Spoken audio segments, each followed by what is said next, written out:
خلطة لتحمير اللحوم والدجاج خصوصا. اليوم راح أعطيكم الوصفة كمان مرة مع نصائح وفرجيكم النتيجة.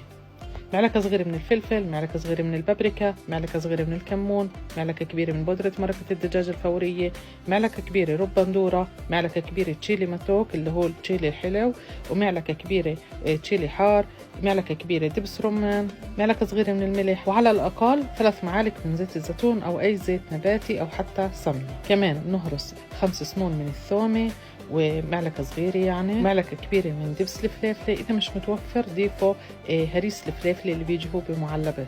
إذا بدكم تحصلوا على لون مميز أزيد ضيفوا شوية زيت عليها وما تكثروا، ضيفوا بس طبقة خفيفة. هاي عندي دجاجة طبختها بطاسة الضغط، أنا بحب كثير تكون مستوية، فراح أدهنها وراح أفرجيكم النتيجة. هاي بعد ما طلعتها من الفرن أنا بحب هيك أحركها شوي، أعطتني طعم أزيد من رائع، عن جد طعم مميز كتير. مش بس مجرد تحمير، إحنا مش بس بنحكي عن اللون، إحنا بنحكي عن الطعم، طعم جدا مميز. إذا بدكم بس لون تقدروا ترشوا بس بابريكا، طعم جدا مميز. بنصحكم تجربوها، وصحتين وألف عافية.